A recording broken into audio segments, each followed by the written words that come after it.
നിനക്ക് വീട് വേണോ അല്ലേ? നിങ്ങളുടെ അനിയന്മാർ ഓരോന്നിനെ കെട്ടിക്കൊണ്ടു വന്നാലേ നമ്മൾ ആ മുറി ഒഴിയേണ്ടി വരും. അറിയില്ലേ നിങ്ങൾക്ക്? എവിടെ പോയി കിടക്കും? കടവരാന്തയിലോ? അല്ല, നമ്മുടെ സ്വന്തം വീട്ടില്. സ്വന്തം വീട് അത് പണിയെടുത്ത് സമ്പാദിക്കുന്ന ആണുങ്ങൾക്ക് പറഞ്ഞിട്ടുള്ളതാ. എടി, കാശുണ്ടാക്കാൻ പണിയെടുക്കണമെന്നില്ല, മോഷ്ടിച്ചാലും മതി. നിങ്ങൾ എന്താ പറഞ്ഞേ? ഈ ദേവമംഗലത്തെക്കുറിച്ച് നീ പറഞ്ഞു കേട്ട അറിവ് മാത്രമേ എനിക്കുള്ളൂ. വലിയ കാശുകാര്, ഇഷ്ടം പോലെ ഭൂസ്വത്ത്, ഏക്കർ കണക്കിന് കൃഷി, നടന്നാലും അതിരെത്താത്ത തെങ്ങിൻ തോപ്പ്, പിന്നെ അലമാരയിൽ കണക്കില്ലാത്ത സ്വർണ്ണാഭരണങ്ങൾ. അതൊക്കെ ഞാൻ വെറുതെ പറഞ്ഞതാണെന്ന് ഈ വീട് കണ്ടിട്ട് നിങ്ങൾക്ക് തോന്നുന്നുണ്ടോ? ഇല്ല, അതല്ല ഞാൻ പറഞ്ഞു വരുന്നത്. നീ പറഞ്ഞ ആ കണക്കില്ലാത്ത സ്വർണ്ണാഭരണങ്ങൾ വിറ്റ നല്ലൊരു വീട് വെക്കാനുള്ള കാശ് കിട്ടില്ലേ? സന്ദീപേട്ടൻ എന്താ പറഞ്ഞു വരുന്നത്? പൊട്ടിയാണോടി നീ? തെളിച്ച് പറഞ്ഞാലേ മനസ്സിലാവുന്നാണോ? എങ്കിൽ തെളിച്ച് തന്നെ പറയാം.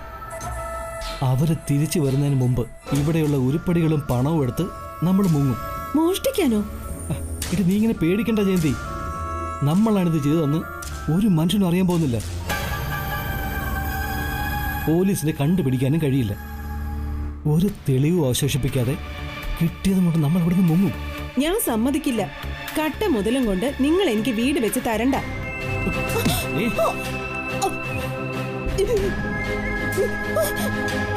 രക്ഷപ്പെടാൻ ഒരു വഴി തെളിഞ്ഞു വരുമ്പോ പുറം തിരിഞ്ഞു നിന്നാലുണ്ടല്ലോ, നിന്നെ കൊന്നിട്ടാണെങ്കിലും ഇവിടെയുള്ള എല്ലാം ഞാൻ കൊണ്ടുപോകും.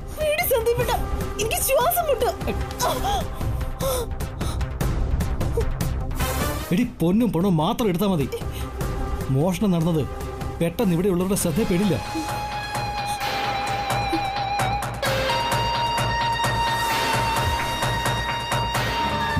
അച്ഛാ, തുളസി, പ്രാർത്ഥിക്കാനല്ലേ മോനെ നമുക്ക് കഴിയൂ. നീ പ്രാർത്ഥിക്കേ.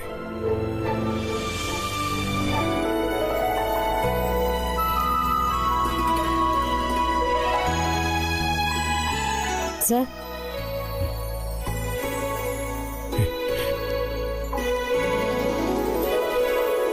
പെൺകുഞ്ഞാ?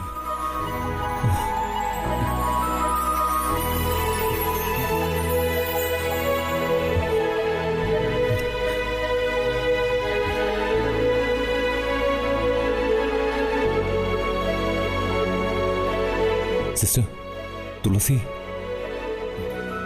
ഒന്നും പറയാറായിട്ടില്ല.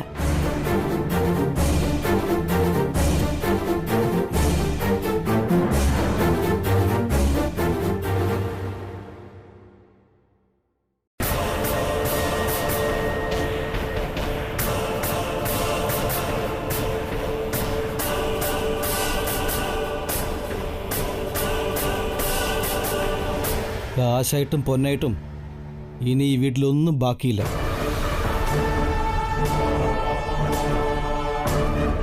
വില പിടിച്ച ഒരുപാട് സാധനങ്ങൾ വേറെ ഉണ്ട്, ഞാനൊന്നും തൊട്ടിട്ടില്ല. എല്ലാം കൂടി കൊണ്ടുപോയാൽ കുടുങ്ങാൻ സാധ്യത കൂടുതലാണ്. എനിക്ക് നല്ല പേടിയുണ്ട്. സന്ദീപേട്ടൻ കൊന്നുകളയൊന്ന് പേടിപ്പിച്ചുകൊണ്ടാ ഞാൻ ഇതിന് കൂട്ടുനിന്നത്. ഇടി, പിടിക്കാതിരിക്കാനുള്ള മുൻകരുതലുകളൊക്കെ ഞാൻ എടുത്തിട്ടുണ്ട്. നീ പേടിക്കേ വേണ്ട. പോലീസിന് ഒറ്റ വിരലടയാളം പോലും കിട്ടില്ല. അതുകൂടാതെ ഇവിടെ എല്ലായിടത്തും ഞാൻ മുളക് പൊടി വിതറുകയും ചെയ്തു. ഇനി പോലീസിനേക്ക് മണം പിടിക്കാൻ പോലും കഴിയില്ല. നീ പേടിക്കണ്ടെന്ന് ഞാൻ പറഞ്ഞില്ലേ? ഈ നേരത്തെ ഇവിടെ വരാൻ നമ്മളെ ദൈവം തോന്നിപ്പിച്ചതാ. നീ എൻ്റെ തലയിൽ കയറിയിരിക്കുന്ന മൂദേവിയാണെന്ന് ഞാൻ പറഞ്ഞത് ഇങ്ങ് തിരിച്ചെടുത്തിരിക്കുന്നു.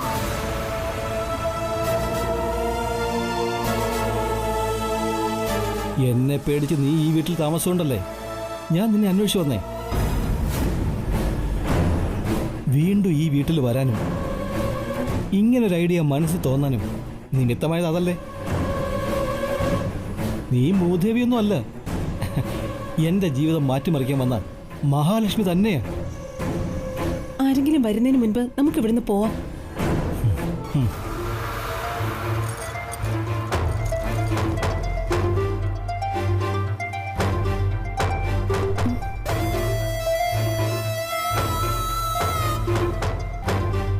മാമി, ഇവളെ എൻ്റെ തലയെ കെട്ടിവെച്ചതിന് ഞാൻ നിങ്ങളെ എൻ്റെ വായി തോന്നിയതൊക്കെ പറഞ്ഞില്ലേ? അതെല്ലാം ഞാനിങ്ങ് തിരിച്ചെടുത്തിരിക്കുന്നു. നല്ലൊരു വീട് വെച്ചിട്ട് ഞാൻ വന്ന് പാല് കാച്ചിട്ട് വിളിക്കും. അന്ന് നിങ്ങൾ ജീവനോടുണ്ടെങ്കിൽ വരണം. വീട് പൂർത്തിയാക്കാൻ 5-6 മാസമെങ്കിലും എടുക്കില്ലേ? അതിനു മുമ്പ് നിങ്ങൾ ചത്തുപോകുന്ന എനിക്ക് തോന്നുന്നത്. മതി സന്ദീപേട്ട, നമുക്ക് ഇവിടുന്ന് പോവാം. ശരി. അല്ല സന്ദീപേട്ട, എന്താ? കുറെ കാലം കഴിഞ്ഞിട്ടാണെങ്കിലും ദുർഗമാമിക്ക് ഭേദമാകാൻ സാധ്യതയുണ്ടെന്നാ അന്ന് ആദ്യം പറഞ്ഞത്. അതുകൊണ്ട് നമ്മളീ പൊന്നും പണവും മോഷ്ടിച്ച കാര്യം ദുർഗമാമി എല്ലാരോടും പറയില്ലേ? ഈ കിടപ്പി കിടക്കുന്ന സ്ത്രീ എഴുന്നേക്കാനോ? എനിക്ക് തോന്നുന്നില്ല. എഴുന്നേക്കാൻ സാധ്യതയുണ്ടെന്ന് അവരോട് പറഞ്ഞത്. ദുർഗമാമി ചികിത്സിക്കുന്ന ഡോക്ടർ അത് പറഞ്ഞ്. ഡോക്ടർ അങ്ങനെ പറഞ്ഞ സ്ഥിതിക്ക് ദുർഗമാമി എന്നെങ്കിലും എഴുന്നേറ്റാലോ?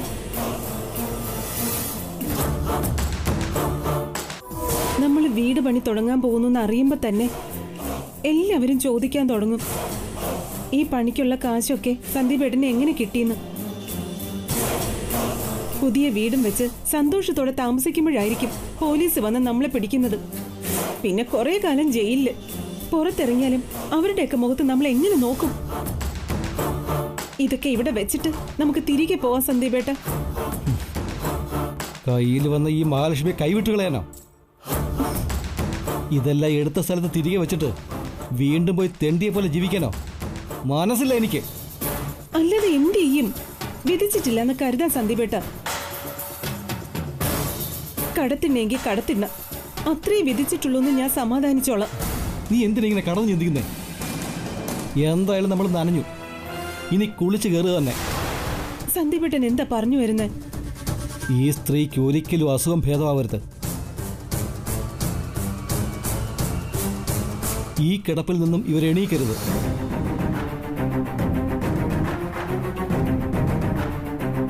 അതല്ലേ വേണ്ടത്? ഇല്ല, ഇനി നിന്റെ ദുർഗമാമി ഈ കിടപ്പിൽ നിന്ന് എണീക്കില്ല.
എന്റെ മോള് എന്റെ മിടുക്കാണെന്ന് ഞാൻ പറയുന്നില്ല. നിങ്ങളുടെ പ്രാർത്ഥന ദൈവം കേട്ടിട്ടുണ്ടാവും. ദൈവത്തിന്റെ അനുഗ്രഹം കൊണ്ട് തുളസിയുടെ ജീവൻ രക്ഷിക്കാൻ ഞങ്ങൾക്ക് കഴിഞ്ഞു. സർവേശ്വര, ഞങ്ങൾക്ക് അവളെ ഒന്ന് കാണാൻ കഴിയും ഡോക്ടർ? വരൂ.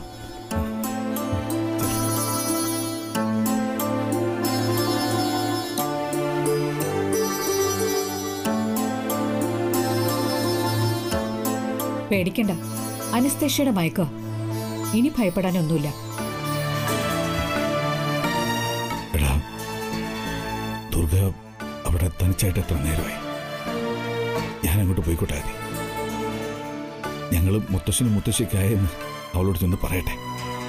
അവൾക്ക് വലിയ സന്തോഷാവും. ശരി അച്ഛാ.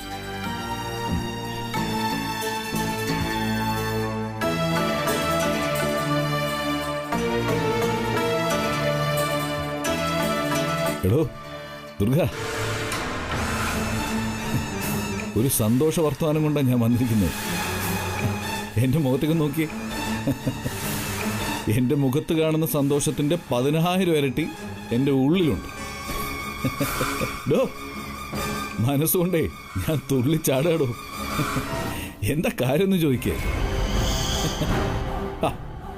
ചോദിക്കു ദുർഗ. ചോദിക്കില്ല അല്ലേ? വേണ്ട, ചോദിക്കാതെ തന്നെ ഞാൻ പറയാം. നമുക്ക് കൊച്ചുമോള് വന്നു. നമ്മളെ മുത്തശ്ശ മുത്തശ്ശി എന്നൊക്കെ വിളിക്കാൻ ഒരാള് വന്നു. തന്റെ ഇതേ കണ്ണും ഇതേ നിറമൊക്കെ ആയിട്ട് ഒരു കുഞ്ഞു പാവക്കുട്ടിയുടെ അത്രേ ഉള്ളൂ. ഭംഗിയുള്ളൊരു പാവക്കുട്ടി പോലെ. എടോ ഡോ ഡോ ദുർഗ, ദുർഗ,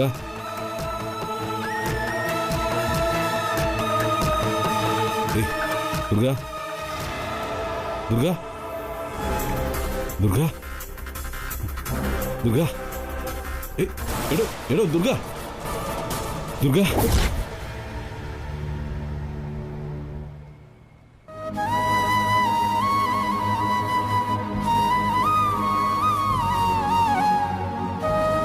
പ്രത്യേകിച്ചൊന്നും ചെയ്യാനില്ല, അറിയാലോ. വേണമെങ്കിൽ വെന്റിലേറ്ററിലേക്ക് മാറ്റാം. പക്ഷേ വെന്റിലേറ്ററിന്റെ സഹായത്തോടെ എത്ര കാലം? ഒരു ഡോക്ടർ ഒരിക്കലും പറയാൻ പാടില്ലാത്തതാ. പിന്നെ വെന്റിലേറ്ററിന്റെ സഹായത്തോടെ ജീവൻ നിലനിർത്തിയിട്ട് പ്രയോജനമുണ്ടോ?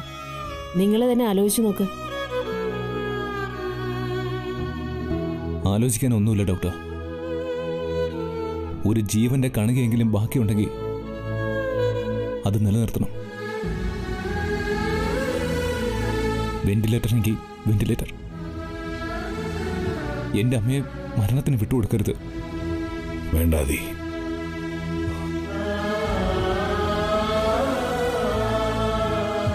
അച്ഛാ, 8 മാസമായി എന്റെ ദുർഗ ഇങ്ങനെ കിടക്കാൻ തുടങ്ങിയിട്ട്.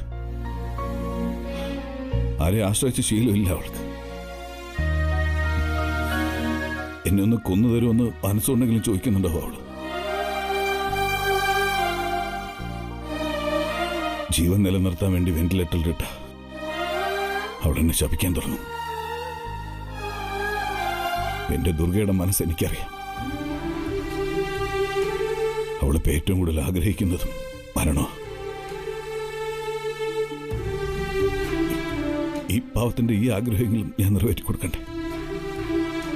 നീ പറയേ. അമ്മയെ മരണത്തിന് വിട്ടുകൊടുക്കാൻ അച്ഛന് കഴിയൂ? ഡോക്ടർ, എത്ര മണിക്കൂർ കൂടി ദുർഗ ജീവിക്കും? ലക്ഷണം കണ്ടിട്ട് നേരം വെളുപ്പിക്കില്ല. അതി അച്ഛനോട് സ്നേഹമുണ്ടെങ്കിൽ, നിന്റെ അമ്മയോട് നിനക്ക് സ്നേഹമുണ്ടെങ്കിൽ നീ സമ്മതിക്കണം.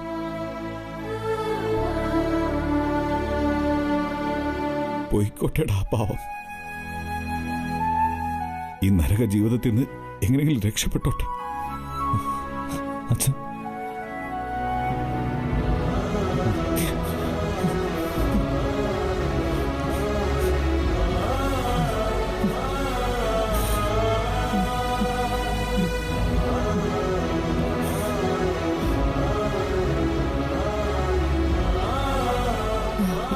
ഓ ഓ ഓ ഓ ഓ ഓ ഓ എന്തടാ?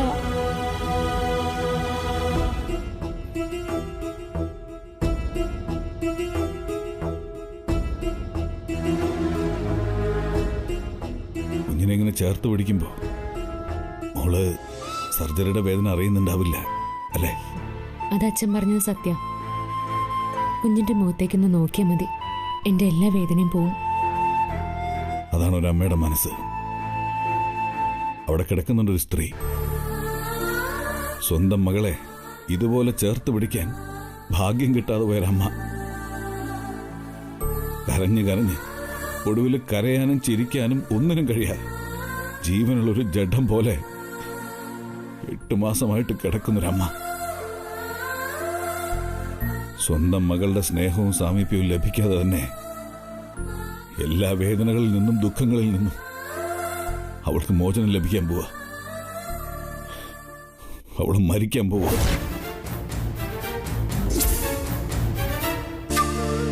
മനസ്സിലായില്ലേ? നിന്റെ അമ്മയെക്കുറിച്ച് ഞാൻ ഈ പറയുന്നത്. അവളെ നേരം എടുത്തു, അവിടെ കിടത്തിയിട്ടുണ്ട്. നേരം വെളുപ്പിക്കില്ലെന്ന് ഡോക്ടർ പറഞ്ഞത്.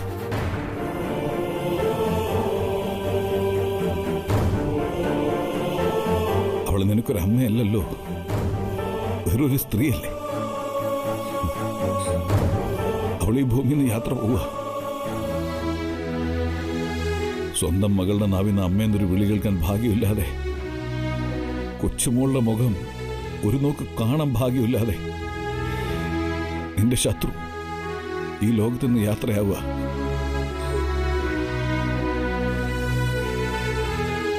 അവളുടെ ഈ ദുരവസ്ഥയ്ക്ക് അവളുടെ വയറ്റി പറഞ്ഞ നീയാടി കാരണക്കാരി.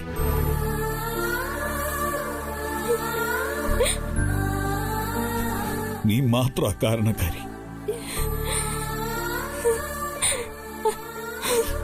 ഇതറിയിക്കാനാ നിന്റെ അച്ഛൻ വന്നത്. ആ ജന്മശത്രുവിന്റെ മരണത്തില് മോള് സന്തോഷിക്കേ.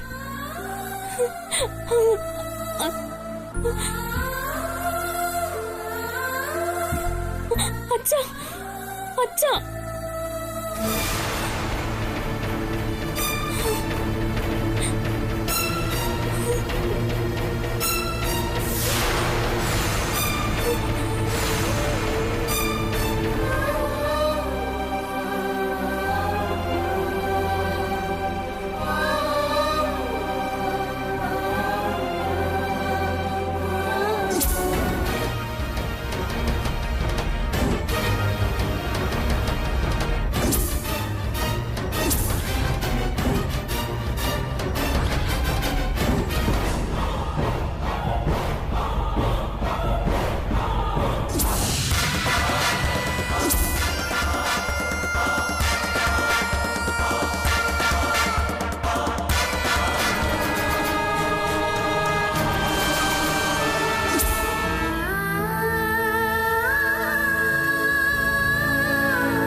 അച്ഛാ, ദേ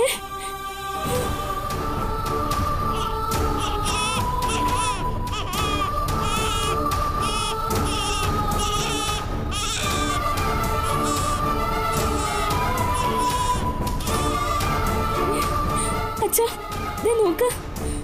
കുഞ്ഞിന്റെ കരച്ചിൽ കേട്ട് അമ്മയുടെ വിരലും ചുണ്ടൊക്കെ അനങ്ങാൻ തുടങ്ങി. നോക്കാതെ.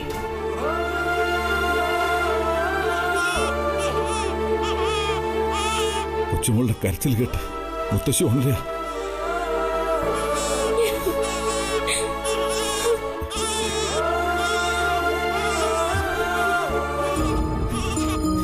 കരയുമോളെ, ഇനിയും കരയേ. മുത്തശ്ശി കണ്ണു തുറക്കുന്നവരെ കരയേ.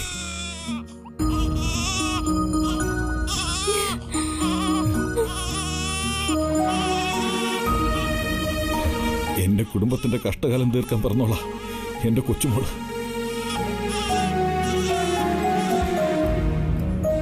മുത്തശ്ശിയെ മരണത്തിൽ നിന്ന് തിരിച്ചു കൊണ്ടുവന്ന് കണ്ടില്ലേ?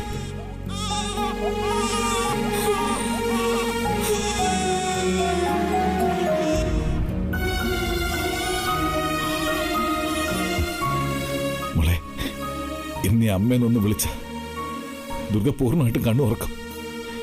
എനിക്ക് നല്ല വിശ്വാസമുണ്ട്.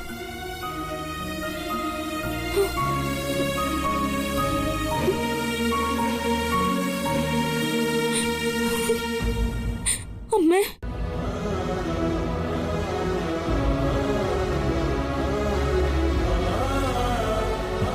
തുളസി വിളിക്കുന്ന കേട്ടില്ല അമ്മ? അമ്മയ്ക്ക് അമ്മയുടെ കൊച്ചുമോളെ കാണണ്ടേ? അമ്മ, അമ്മയുടെ മോളല്ലേ ഞാൻ. അമ്മയെ പോലെ എനിക്കും പിടിവാശി ഉണ്ടാവില്ലേ? അതുകൊണ്ട് പറ്റിപ്പോയതാ. എന്നോട് ക്ഷമിക്കമ്മ, എന്നെ നോക്കമ്മ.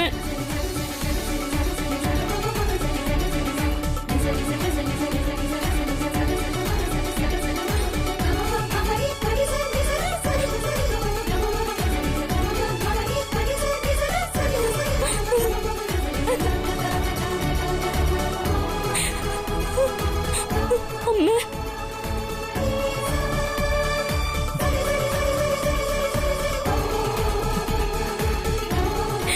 എന്നോട് ക്ഷമിക്കമ്മ.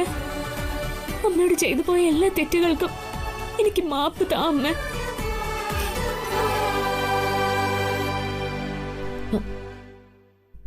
എനിക്ക് ഒന്നിരിക്കണം. അച്ഛാ, അമ്മ സംസാരിക്കുക.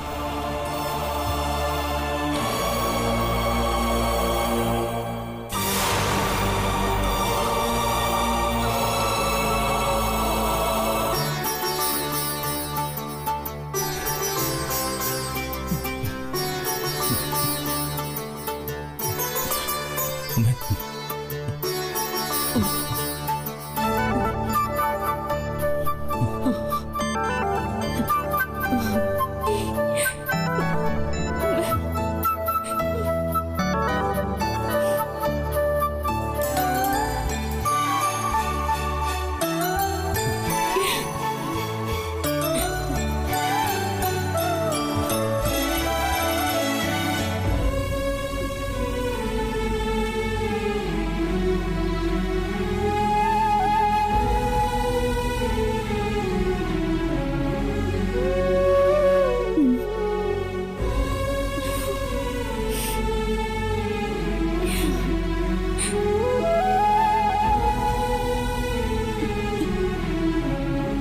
തെറ്റ് ചെയ്തത് മോളല്ലല്ലോ, അമ്മയല്ലേ. ആണായാലും പെണ്ണായാലും ദൈവം തരുന്നതല്ലേ. ഞാൻ അന്ന് അങ്ങനെ ചിന്തിച്ചില്ല. ആ തെറ്റ് തിരുത്താൻ ദൈവം തനിക്ക് വീണ്ടും ഒരു പെൺകുഞ്ഞിനെ തന്നിരിക്കുക.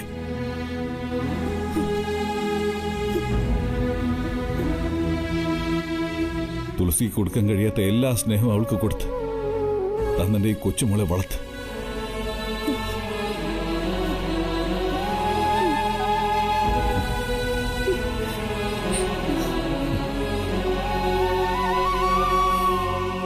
ഇനി ഇതാ ദേവമംഗലത്തിന്റെ ചിത്രം.